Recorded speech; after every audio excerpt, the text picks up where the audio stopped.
مولاي صل وسلم دائما أبدا على حبيبك خير الخلق كلهم آبان مولده عن طيب عنصره يهدي بمبتدئ منه ومختتم يوم تفرس فيه الفرس أنهم قد أنذروا بحلول البؤس والنقم وبات إيوان كسرى وهو منصدع كالشمل أصحاب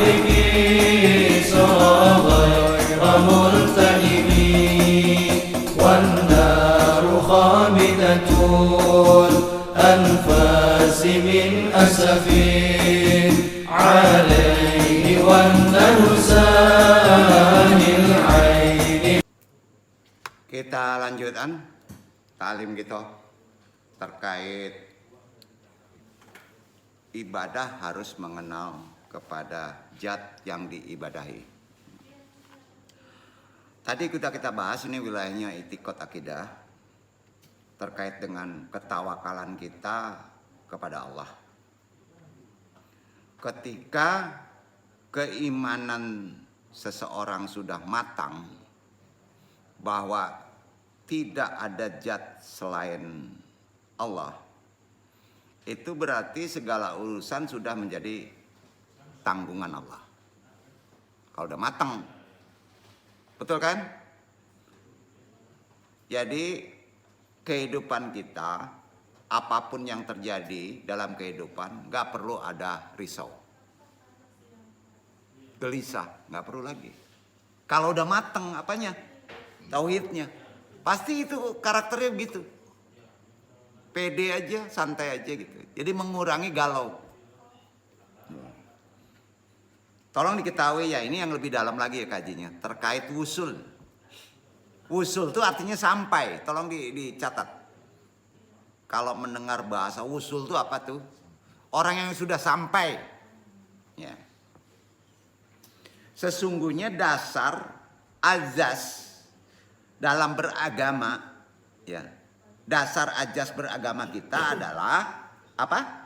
Makrifatul ma'budu qoblal ibadati. Sepakat nggak? Apa itu? Harus mengenal zat yang kita sembah sebelum kita beribadah. Harus. Bahkan wajib. Nyembah siapa antum kalau nggak kenal yang disembahi? Kan gitu bahasanya. Jadi itulah makna hakikat dari apa coba? Sahadatain, sahadat. Hakikat sahadat itu. Asyhadu alla ilaha illallah wa asyhadu anna Muhammadur Rasulullah. Kalau tadi la ilaha illallah aja. Karena kita tahu Allah itu harus melalui Nabi. Maka hakikatnya itu syahadatain. Mengenal zat Allah itu harus melalui hakikat syahadatain. Ya. Maka dari sini keberadaan ilmu tasawuf masuk. Di sinilah letaknya ilmu tasawuf. Karena di situ ada runut tangga. Nabi, wali, guru, betul kan? Baru masuk ilmu tasawuf. Menjadi penting dalam kehidupan sekarang. Jangan sampai tangga di bawahnya itu jadi Tuhan. Nah ini ya. Disinilah pentingnya keberadaan ilmu tasawuf yang merupakan apa? Atsar, implikasi dari akidah tauhid itu sendiri. Kita nggak sampai langsung ke Allah. Harus ada yang menjelaskan, Nabi, Rasul, guru, betul kan? Itu atsarnya, implikasinya. Dari akidah tauhid dan akidah tauhid itu sendiri. Yang dalam hal ini akidah kalau bahasa turun ke bawah namanya iman. Setuju nggak? Akidah itu iman. Beriman nggak kamu? Berakidah nggak kamu? Maknanya membenarkan dengan hati kepada segala sesuatu yang dibawa oleh Rasulullah SAW yang berasal dari agama termasuk sanad silsilah ilmu secara mudah. Menjadi mudah. Karena ada guru. Memahami Allah sendiri nggak bisa, memahami Allah langsung nggak bisa, harus ada guru, harus ada mursyid. Itu gunanya ilmu tasawuf. Jika dikaji lebih dalam lagi, membenarkan yang tadi itu disebut tasdik. Apa namanya? Tasdik. Memiliki arti apa tasdik? Kalau sudah membenarkan, baru wusul. Akan sampai. Jadi antum nggak akan sampai ke Allah kalau tidak melalui runutnya, gurunya, mursyidnya, Rasulullah, betul kan? Nah, itulah yang tertingginya nanti di Rasul, itu yang disebut syafaat. Ayo, masalah gimana ilmu tasawuf tuh? Karena di sana membenarkan itu tasdik, syarat sudah membenarkan tertanam, maka dia akan wusul sampai kepada Allah, bahasanya gitu. Kenal kepada Allah. Bukan dalam konsep jahat. Wusul itu artinya sampai diri kepada makna-makna yang dituju dengan rasa yang di dalam hati terhadap segala sesuatu yang dibawa oleh Rasulullah yang berasal dari agama termasuk sanad silsilah ilmu secara lebih gampang. Betul kan? Begitu penjelasannya. Kenapa kita mesti belajar tasawuf? Jadi tasawuf itu sepaket dengan tauhid, nggak mungkin dipisahkan. Kemarin sudah dijelaskan. Dalam hal inilah kajian ilmu tasawuf menjadi atsar agar seorang murid bisa dan mampu wusul kepada Allah, zat yang disembahnya. Sepakat? Poinnya itu. Jadi nggak mungkin antum bisa wusul tanpa guru. Nggak mungkin antum bisa wusul tanpa nabi. Iya kan? Nggak mungkin. Atas dasar pemahaman inilah antara tauhid dan ilmu tasawuf bagaikan nyawa di badan bagi manusia. Betul kan? Duh. Di sisi lain, kehadiran ilmu fikih tidak boleh dilalaikan. Hati-hati, bertasawuf tanpa fikih jindik. Masuk ilmu lagi, fikih menjadi lapisan luar yang mempolas sebuah tatanan kehidupan dari nyawa tauhid tadi dan badannya yang disebut tasawuf itu tadi. Ya. Nyawanya adalah tauhid, badannya adalah tasawuf. Ya. Sehingga tidak terjadi ketimpangan dalam perjalanan nyawa dan badan itu sendiri dalam kehidupan. Walaupun demikian, tolong diingat, kebersatuan nyawa dan badan yang wusul kepada zat yang disembah ini berpotensi menenggelamkan manusia di lautan tauhidnya. Tenggelam tuh. Sehingga fikih pun akan larut di dalam kebersatuan tadi.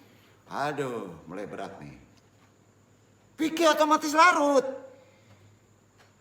Maka ada fikih yang sering tidak terjangkau oleh pikiran. Nah, ya. Ada disebut fikih tasawuf. Gambaran sederhananya gini lah. Dong turunin dulu makna tadinya ya. Untuk menjelaskan hal ini dapat ditarik ke dalam kira-kira gini iktibarnya. Sepasang pengantin baru deh. Wah, ini dia ada pengantin baru Pak. Ada apa ya? Umpama ranahnya sana. Yang sedang asik berduaan. Sehingga mereka lupa. Seolah-olah dunia milikku berdua aja kan. Bersatu tuh. Iya kan? Lupa nggak? Dengan segala sesuatu lupa. Yang ada di sekeliling mereka. Lupa itu. Nafi semuanya. Milik kita berdua aja. Ya. Jadi kesimpulannya ketika seorang murid sudah usul kepada zat yang disembah, dia tidak akan bisa merasakan lagi segala sesuatu yang mengatur dan mengikat mereka. Sepakat? Sepakat kan? Oleh sebab itu ketika rasa, zauq yang mengitari kalbu sudah hilang, serta yang wujud hanya dia zat yang disembah. Tuh. Aduh, usul tuh begitu bro. Konteksnya paham nggak? Nggak paham loh. Ting lah pusing nih tanyanya sama Ustadz Fauji. Iya, ya Pak ya. Iya. Paham Ustadz Fauji. Iya. Iya ngangguk juga. Sulit itu usul tuh. Ya. Jadi kalau dia tidak akan bisa merasakan lagi segala sesuatu mengatur mengikat mereka, oleh sebab itu ketika rasa mengitari kalbu sudah hilang, serta yang wujud hanya zat Allah yang disembah saja.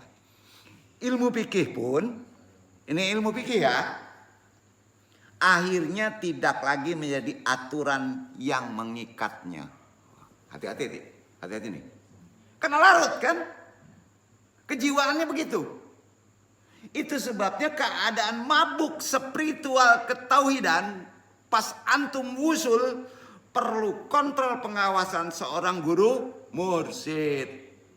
Tuh. Kajinya ini udah kemana-mana nih. Udah lupa diri. Pengantin baru milik gua berdua katanya kan. Jadi satu. Fikih juga ikut larut, betul kan? Nah, itu usul. Inilah perlunya mursyid. Perlunya nabi. Kondisi usul itu tidak bersifat permanen kalau yang begitu. Tidak.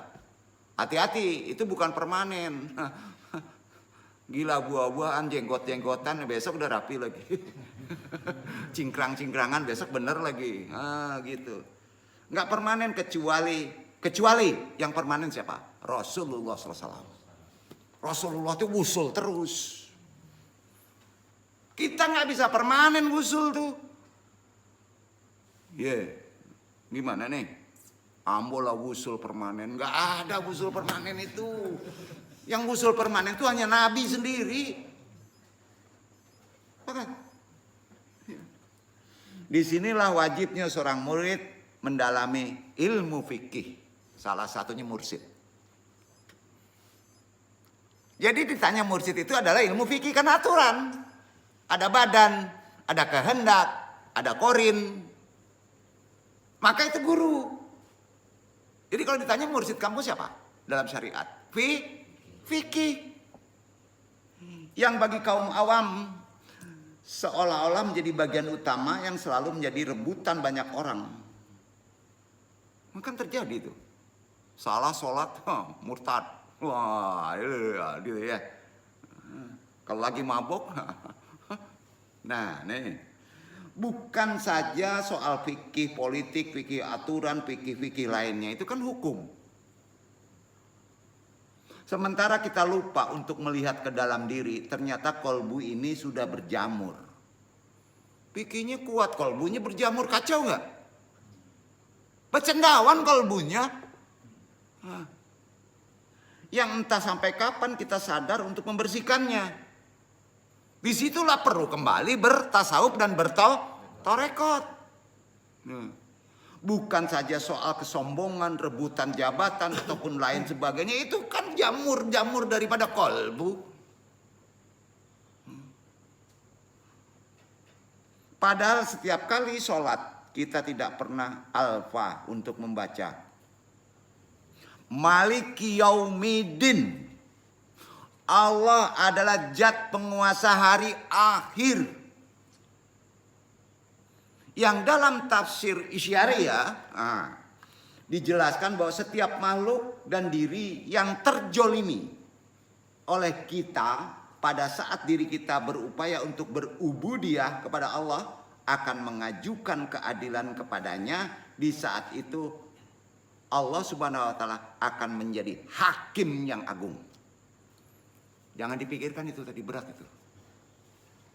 Tapi baca ulang-ulang, nanti paham. Yang akan memutus perkara tersebut sekalipun sebesar biji zarah akan dipertanggungjawabkan di padang kiamat, bukan padang mahsyar. Ayo, urai itu di ilmu syariat. Mabok antum tuh. Atas dasar ini penting kiranya kita untuk saling mengingatkan kembali pesan Rasulullah yang artinya begini.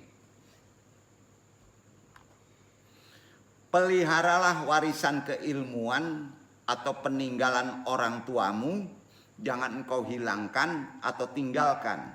Jika engkau hilangkan atau tinggalkan, niscaya Allah Subhanahu wa taala akan mencabut nur cahaya engkau. Akibatnya kehidupan kita bagaikan mayat yang berkeliaran di atas muka bumi. Itu nasihat spiritual tertinggi Nabi. Khusus di kehidupan sekarang. Karenanya keberadaan tauhid, tasawuf, tarekat, fikih menjadi dasar terbentuknya karakter manusia yang sebenar-benar manusia. Itu dasarnya. Apa itu? Tauhid, tasawuf, tarekat, dan fikih. Nah itu 4 itu yang disebut syariat. Yang 4 itulah syariat. Itu ajaran kita.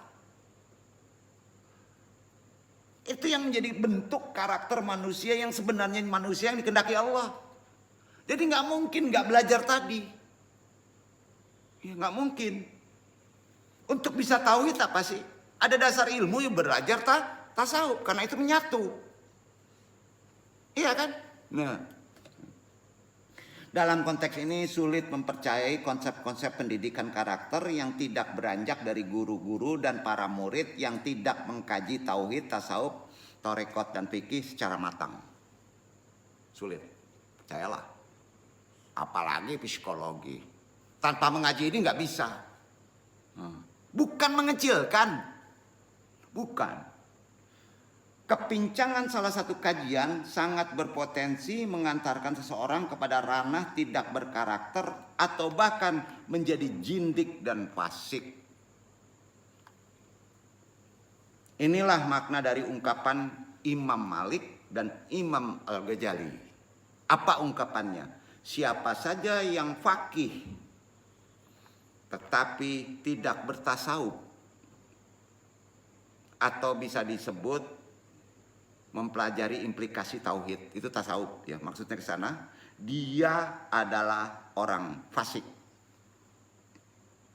Siapa yang bertasawuf tetapi tidak faqih, dia adalah jindik. Siapa saja yang mampu menyatukan faqih dan bertasawuf di dalam dirinya, dia adalah orang yang tahqiq dalam beragama. Bisa kebayang, bisa menyimpulkan begitu tuh Al-Ghazali. Maka disebut Hujatul Islam. Enggak terjangkau pola berpikirnya kalau enggak dari rahmat Allah. Kita makanya belajar. Atas dasar ini penting kiranya untuk menguraikan kembali kajian tauhid dan tasawuf di kehidupan sekarang. Minus thariqahnya. Karena thariqah bagian yang tidak dapat dipisahkan dari diri seorang mursyid yang bersanad. Ya. Dengan maksud bukan untuk menggurui ya, Nung sampaikan ini. Apalagi untuk mengajari, tetapi hanya sekedar untuk berbagi tentang kajian tauhid dan atsar implikasi dalam bentuk tasawuf. Karena akal bukan untuk merasa. Akal ini bukan untuk merasa. Hati bukan untuk berpikir. Duduk, udah renungkan tuh. Jangan dicampur aduk. Terjadi keadaan orang sekarang. Ketika keduanya bersatu, thariqah adalah jalan yang ditempuh seorang murid menuju Allah melalui beberapa proses yang dibimbing oleh guru mursyid. Kalau sudah bersatu, harus ada guru mursyidnya. Itu sebabnya seorang pengamal thariqah tidak boleh jauh-jauh dari syariat. Karena syariat gurunya. Duduk gak tuh? Ya gak mungkin mursyid itu gak ngerti syariat, gak ngerti fikih. Gak masuk akal. Karena toriko adalah buah dari syariat. Tidak ada toriko tanpa syariat. Karena itu adalah pondasi awal kan. Nggak mungkin berdiri bangunan kalau nggak ada pondasinya. Ya, Anu ingatkan kembali ya, khususnya kepada khusus di sini murid-murid pengamal torekot. Setelah dibaiat oleh guru mursyid, pengertian sudah berjanji kita, ya. Tentunya berjanji hanya kepada Allah ya, melalui syafaat Nabi. Kuatkan lagi ilmu syariat. Jangan lupa diri, kuatkan lagi ilmu syariat. Kalau syariat tidak kuat, rawan sesat. Dalam bertorekot tidak menguatkan syariat, rawan sesat, banyak terjadi itu. Nah, karena ciri utama agama itu melahirkan apa? Tanya nih, interaksi.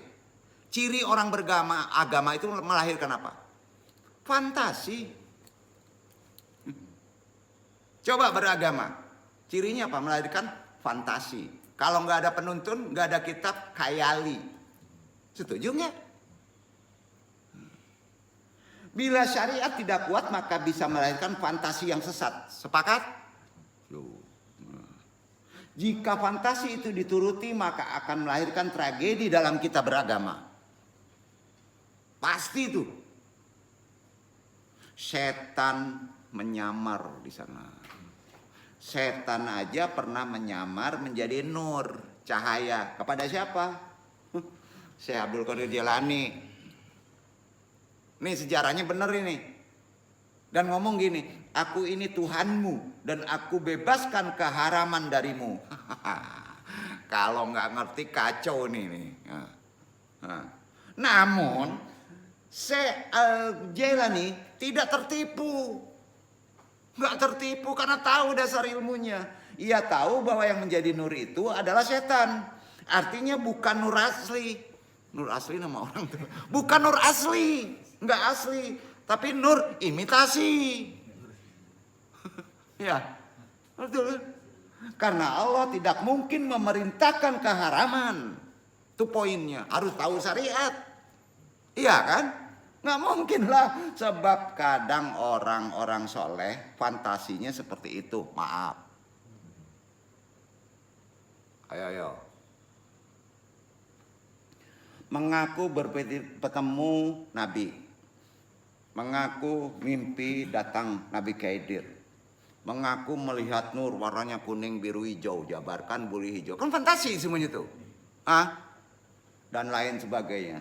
Maka jika syariatnya tidak kuat, tidak beres, melahirkan fantasi sendiri-sendiri yang bisa menyesatkan antum dan umat yang lainnya. Sepakat? Tuh bayangin tuh. Makanya orang torekot sering dikritik oleh syariat. Torekot nggak bisa sendiri. Bukan karena orang syariat itu benci ke torekot, bukan. Kita harus pandai menyimpulkan nih, harus cerdas. Yang dikritik adalah fantasinya yang berlawanan dengan hukum syariat. Itu dia. Nah, hal itulah yang harus kita luruskan. Sepakat? Ya, tolong Pak Uji lurusin itu. Ya, seperti membayangkan guru mursyid. Hati-hati.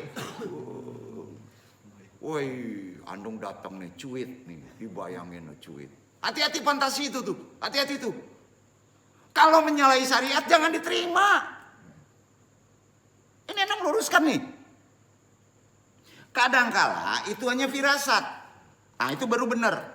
Allah sayang ditunjuki melalui hewan, betul kan? Jangan langsung menganggap itu andung atau Allah, belum tentu. Jangan-jangan fantasi kita. Ingat fantasi itu sering dimainkan setan berulang-ulang. Jadi tolong kuatin lagi fikih syariat kita lagi. Ya. Hal itulah yang harus kita luruskan lagi, seperti membayangkan guru mursyid, hati-hati memberi syafaat di padang mahsyar guru mursyid yang enggak bisa. Enggak ada rumusnya itu. Ya. Coba dengar. Terjadi di Kalimantan. Pas dia akan diperkosa, dia teriak, dan membayangkan guru mursyidnya Abah Anom. Langsung berbicara Abah Anom. Langsung pingsan itu yang akan memperkosa. Itu bohong. Itu fantasi itu. Nggak bisa begitu pemahaman konteksnya. Ya, hati-hati loh. Padahal kalau kita lihat hadis, ngeri loh. Sekelas Nabi Nuh, sekelas Nabi Ibrahim, sekelas Nabi Musa, dan lainnya. Tidak mampu itu memberi syafaat. Hanya Nabi Muhammad SAW yang diperkenankan oleh Allah. Itu yang disebut syafaatul azma. Syafaatul azma, hanya Nabi. Ini kelasnya mursyid. Bisa menyelamatkan di ujung sana. Enggak bisa begitu pemahaman konteksnya. Dia diwalikan kepada Allah untuk mendoakan.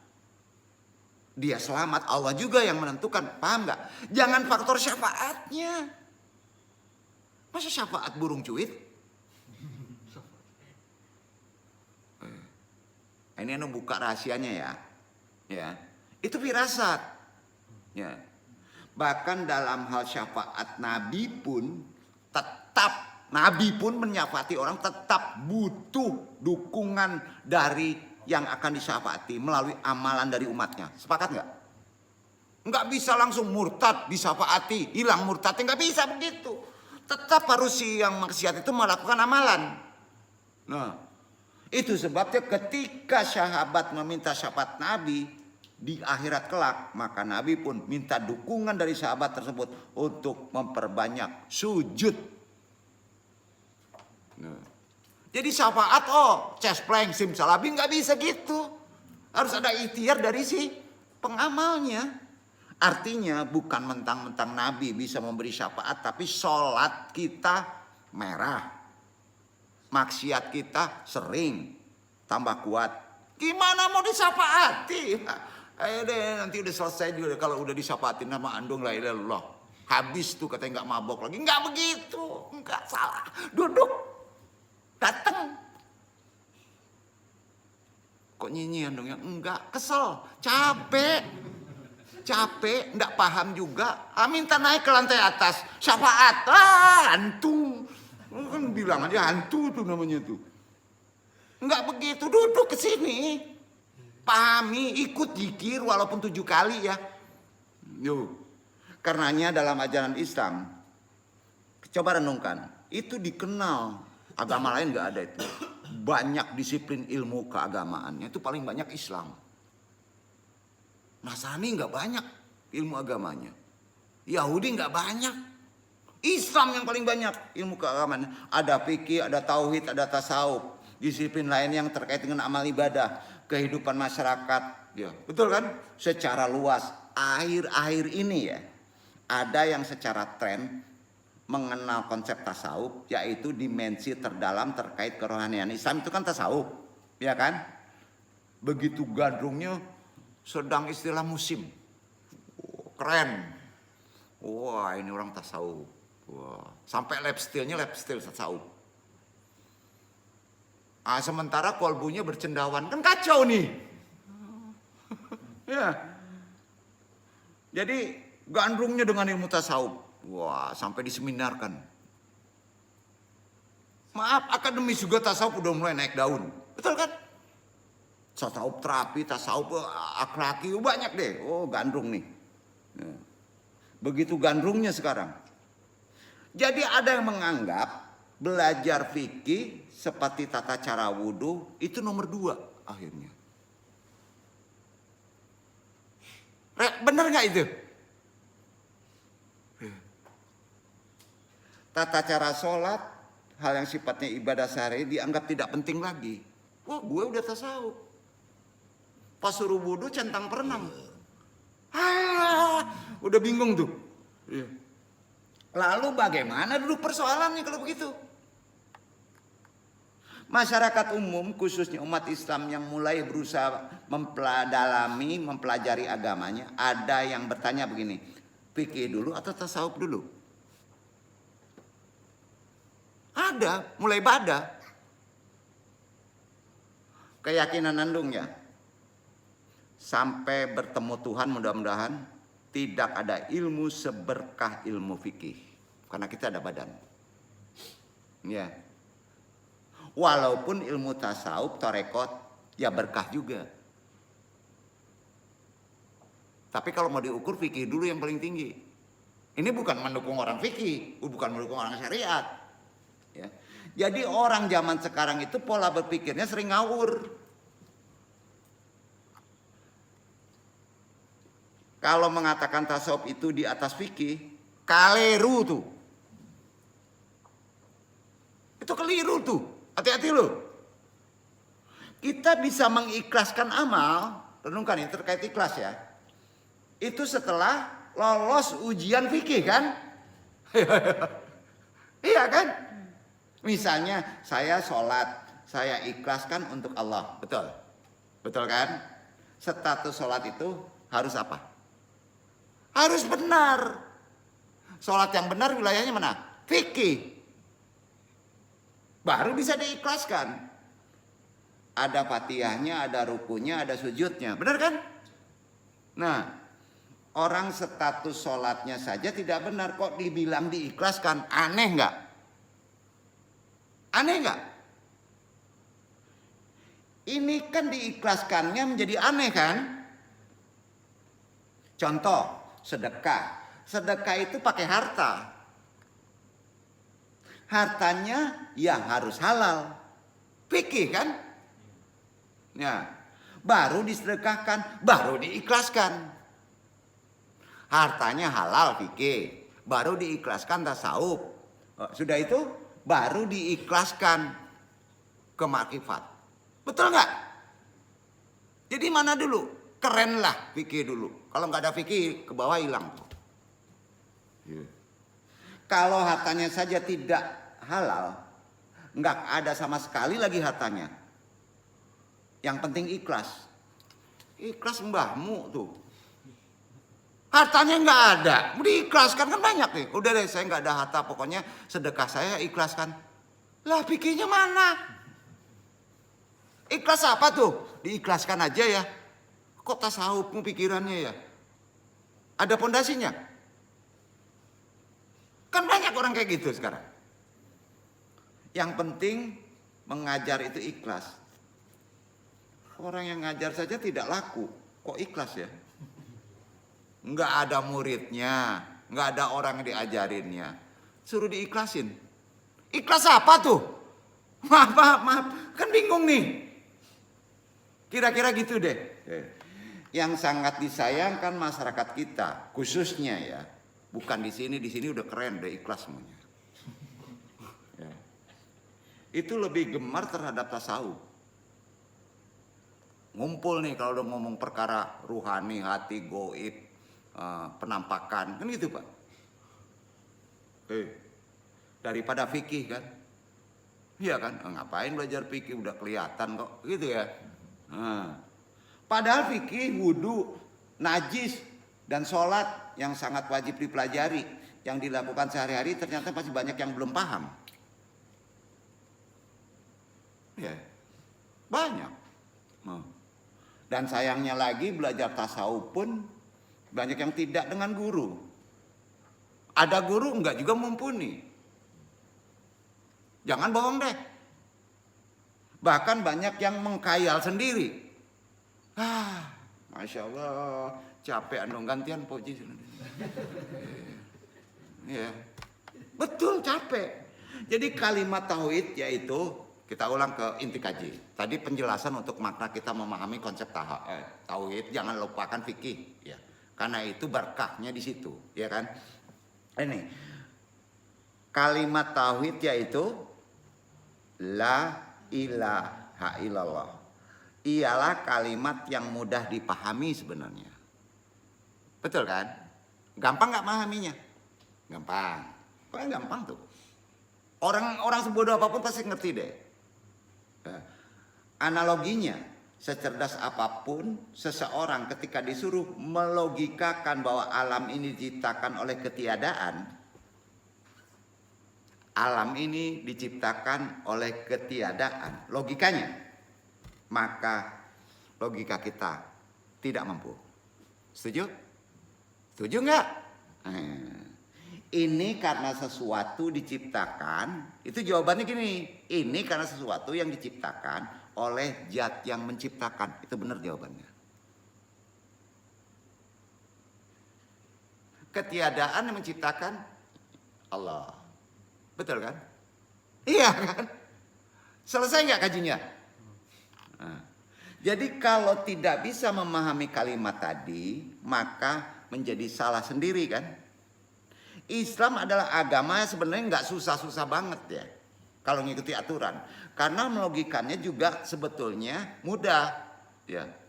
Tauhid itu sebenarnya nggak susah banget kalau kolbun kita benar. Kalau ada penuntunnya, kalau kita langsung taklidnya ke Quran ya. Gini, yang tidak mudah itu tasyrik. Itu nggak mudah tuh. Masa Fir'aun kita samakan dengan Allah? Masuk akal nggak? Nggak. Ya. Orang yang sudah jelas mati tenggelam disamakan dengan zat yang tidak akan mati. Itu aja logikanya. Maka ajaran tauhid itu ajaran yang benar dan nggak susah. Intinya itu. Kenapa jadi susah tauhid itu? Itikot itu. Karena kita dosa. Menguatkan akliyah. Itu aja kuncinya. Ada sebuah harapan akan dapat melawan kekhawatiran. Karena agama Islam selalu untuk orang yang mempunyai harapan. Ini bukan motivasi. Ada nggak harap antum? Kalau kita terlalu khawatir, semisal kita sudah sholat 5 waktu, tapi tetap berpikir gimana kalau masih masuk neraka? Bagaimana kalau kita sudah dekat Habib, dekat Ustadz, para ulama, tapi masih su'ul khotimah? Maka kekhawatiran ini bisa menyebabkan fisik kita tidak kuat, lemah. Jadi khawatir itu yang menjadi fisik kita, rohani kita menjadi lemah. Karena rahmat Allah menjadikan agama untuk orang-orang yang punya harapan. Tidak untuk orang yang sering galau, yang sering putus asa. Enggak. Berprasangka baik aja. Agama ini digerakkan oleh orang-orang yang punya harapan. Bukan yang putus asa. Seperti kisah Nabi Muhammad SAW. Saat berdakwah dan malaikat Jibril berkata bahwa masyarakat itu semuanya kafir. Namun Rasulullah tetap berharap. Apa? Jikalau bapaknya kafir, bisa saja anaknya tidak akan kafir. Masih ada harapan. Nung tanya, apakah antum ingin menjadi wali? Berharap jadi wali. Enggak jadi makmum aja. Berharap jadi andung. Makanya gantiin andung lah, capek. Berharap. Jadi kalimat tauhid la ilaha illallah itu kan menjadi kunci masuk surga. Kuncinya itu. Enggak susah. Ulama menjelaskan makna luar yang sangat luar biasa dari kalimat ini sesuai dengan hadis Nabi loh. Sahih nih. Riwayat Abu Daud. Man kana akhiru kalamihi la ilaha illallah dakhalal jannata. Iya kan? Barang siapa yang akhir perkataannya sebelum meninggal dunia adalah la ilaha illallah, maka dia akan masuk surga. Jadi kalau nggak dibiasakan la ilaha illallah, tidak digempur pada hati, mati bisa la ilaha illallah nggak? Sama takut aja lupa la ilaha illallah. Sama jin yang merah aja lupa la ilaha illallah. Gimana tuh? Sama duit aja bisa lupa la ilaha illallah, gitu nggak? Mabuk. Jadi kalimat tauhid la ilaha illallah sangat-sangat spesial. Mulai hilang tanda kiamat, tanda gampo. Mulai nggak ada orang yang berani kalimat la ilaha illallah itu jahar. Yang kopi itu jatiyah Allah. Betul kan? Nggak bisa dikopikan, itu kan lafal. Sangat spesial. Karenanya orang-orang yang biasa melafalkan kalimat la ilaha illallah untuk terus melakukannya dan tambah semangat. Karena kalimat ini adalah alasan dari kalimat tadi, alasan bumi dan langit diciptakan. Itu betul itu. Dan diciptakan untuk latihan mengucapkan kalimat la ilaha illallah lafal. Rasul diutus untuk melatih mengucapkan tadi. Maka diturunkan Nabi untuk bisa mengucapkan la ilaha illallah. Tidak mungkin orang Islam yang mengucapkan kalimat la ilaha illallah itu jadi sesat. Nggak mungkin deh. Ini dibid'ahkan. Sedangkan orang kafir yang mengucapkan kalimat yang sama, itu kata hadis langsung dihapus dosanya oleh Allah. Darahnya haram dialirkan karena kalimat ini kunci masuk Islam. Ini itikad kita kuatkan lagi. Karenanya terkait fadilah kalimat la ilaha illallah, surga dengan super mewahnya itu dibuat untuk orang yang melafalkan la ilaha illallah, continue, semangat, berharap. Kan nggak susah. Suruh zikir nggak mau datang itu menyelesaikan masalah. Ini ngaco nih orang. La ilaha illallah aja itu selesai tuh. Sehingga kalimat tauhid ini menjadi kunci surga. Sedangkan neraka yang luar biasa sadisnya diperuntukkan bagi yang menolak kalimat la ilaha illallah, yang tidak mau berzikir la ilaha illallah. Ini benar ini. Jadi semua yang ada di dunia, semua yang ada di akhirat dibuat untuk kalimat tauhid. Ini sungguh luar biasa kalimat la ilaha illallah. Dalam sebuah riwayat, kalimat la ilaha illallah adalah al-mizan. Al-mizan. Sebuah ukuran sejauh mana seseorang dianggap sebagai hamba Allah. Itu dilihat sekuat, seyakin, sebanyak mengakui dan menolak kalimat la ilaha illallah. Kalau kuat kalimat la ilaha illallah, kuat orang itu. Kalau menolak kalimat itu, rusak orang itu. Nggak percaya sudah. Nah, kalimat ini bukan kalimat biasa, bro. Maka para wali dulu mencari formula agar kalimat ini menjadi familiar, ya. Maka dilatih secara masif berulang-ulang kali, karena pengulangannya butuh momentum. Mengulang itu butuh momentum. Maka yang paling pas saat ada orang yang akan mati, istiqosah, habis sholat diajak wiridan. Duduk.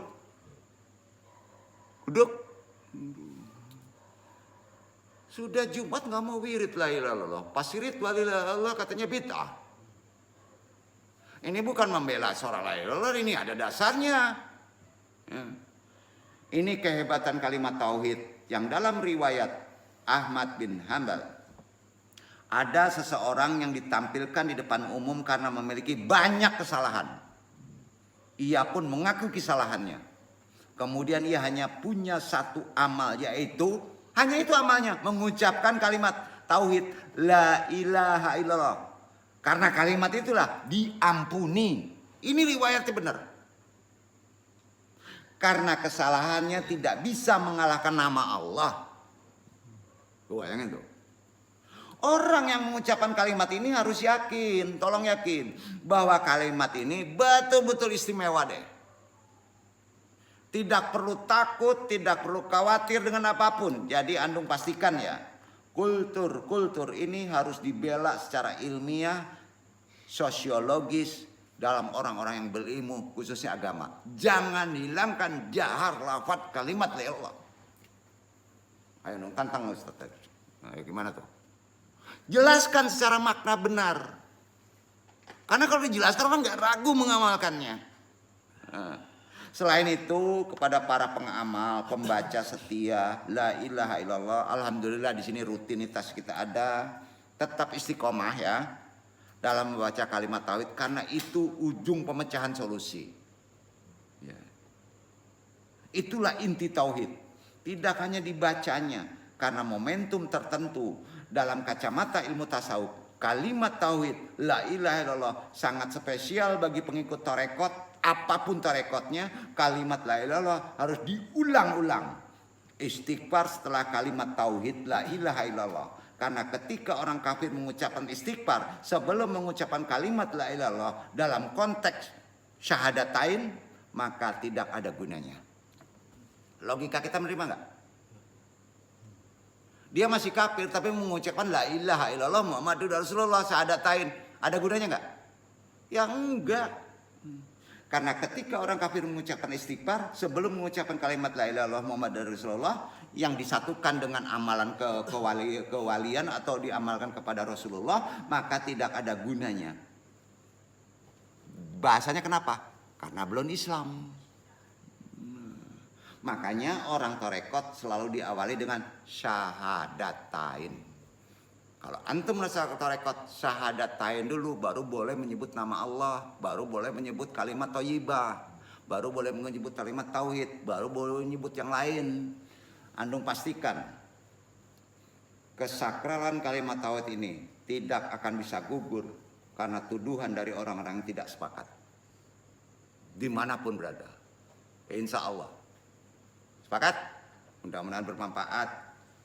Keistimewaannya pasti abadi. Kalimat tauhid ini kita tutup saja ini untuk mengenal ibadah kita, untuk mengenal zat Allah ternyata harus diucapkan dengan rutinitas kita berzikir lafal la ilaha illallah.